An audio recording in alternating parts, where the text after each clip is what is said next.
A paz do Senhor, mulheres do reino. Eu fiquei responsável por trazer o resumo dessa semana dos capítulos 16 ao 20 de Atos.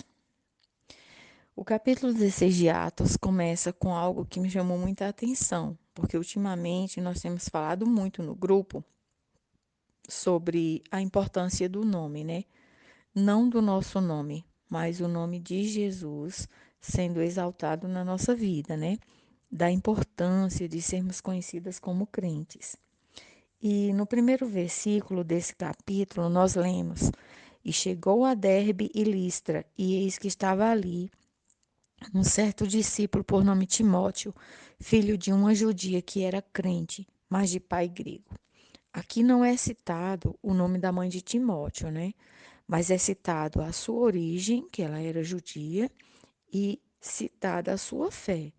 O nome da mãe de Timóteo, ele vem ser falado por Paulo só em 2 Timóteo, de 1 a 5, quando ele diz: trazendo à memória a fé não fingida que em ti há, a qual habitou primeiro em tua avó Lóide e em tua mãe Eunice, e eu estou certo de que também habita em ti.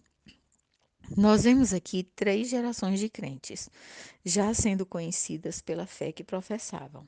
Outro versículo muito conhecido que me chamou muita atenção foi o versículo 31. E eles disseram: Crê no Senhor Jesus e serás salvo, tu e a tua casa. Retrata essa palavra a salvação do carcereiro e da sua família. Portanto, a palavra-chave para mim desse capítulo é crença. Capítulo 17. A palavra que eu quero destacar no capítulo 17 é sensibilidade. No versículo 16 diz: E enquanto Paulo os esperava em Atenas, o seu espírito se comovia em si mesmo, vendo a cidade tão entregue à idolatria. Paulo não só ficou indignado, mas ele se comoveu ao ver o povo perdido e carente de salvação. Levado ao Areópago, que era um tribunal de justiça que funcionava a céu aberto, ele foi bem observador, estrategista e sensível. No versículo 23, ele diz: Passando eu e vendo os vossos santuários, achei também um altar em que estava escrito: Ao Deus desconhecido. Esse, pois, que vós honrais não conhecendo, é o que vos anuncio. Paulo apresentou àquele povo o Deus verdadeiro, Jesus, a sua redenção. Por essa palavra, que foi bem aplicada, ao meu ver, alguns creram. E nesse capítulo, o que me chamou também a atenção foi o fato de ser citado várias mulheres, né? Elas foram citadas no versículo 4, versículo 12 e no versículo 34. O que eu entendo com esse capítulo? Que muitas vezes, irmãs, a gente não pode chegar em determinados lugares já falando da palavra do Senhor sem ter nem abertura, não. A gente tem que observar o ambiente, observar o local e a forma como a gente vai entrar com a palavra de Deus, para que a gente possa ter aceitação, que a gente possa saber entrar e sair daquele local. E eu creio que a gente tendo esse discernimento, a gente sendo sensível a esse tipo de coisa, Deus vai nos honrar e nos dar uma passagem por aquele local, uma passagem de honra, né? E a palavra de Deus ela vai ficar marcada na vida daquelas pessoas. No capítulo 18, eu quero destacar a palavra atenção. Como precisamos ser atenciosas. A partir do versículo 24, nós vemos a chegada de Apolo a Éfeso. Apolo era um varão convincente, conhecedor das Escrituras, fervoroso, cuidadoso, zeloso, que ensinava as coisas do Senhor. Porém, ao falar na sinagoga com ousadia, lá estavam Priscila e Áquila.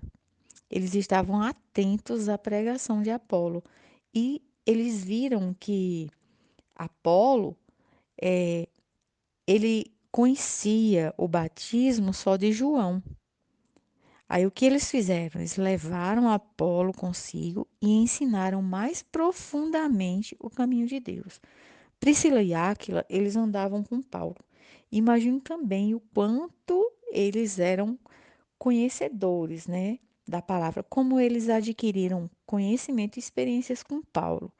E foi através disso que eles puderam mostrar a Apolo que o mesmo Jesus que ele tinha aceitado e crido como Messias crucificado e ressurreto, agora batizava os crentes com o Espírito Santo. Ele não tinha conhecimento do batismo com o Espírito Santo.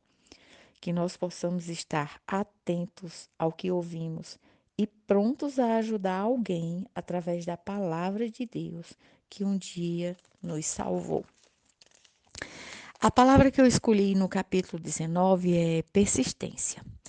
Quando lemos determinada história, às vezes nós achamos, né, que aquela história aconteceu num pequeno espaço de tempo, né? E quando nós queremos, por exemplo, receber uma bênção, a gente quer que ela chegue bem depressa. E às vezes a gente não tem paciência nem de esperar que aquela bênção chegue.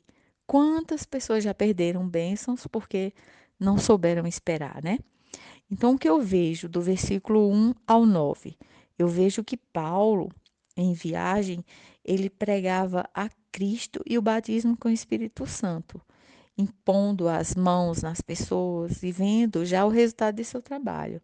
Ele entrava nas sinagogas, falava vários meses, disputava, persuadia acerca do reino de Deus.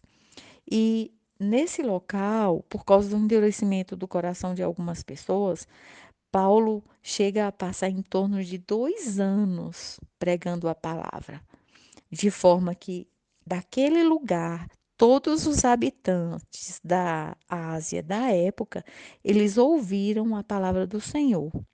O, é, Nós vemos que através disso Deus, né, através de Paulo, ele fez maravilhas naquele lugar.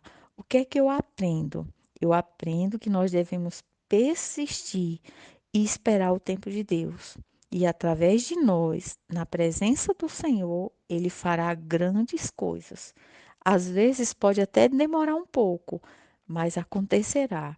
Então não perca sua bênção por não ter paciência de esperar. Aguarde o tempo de Deus e você vai ver Deus fazer maravilhas através da sua vida.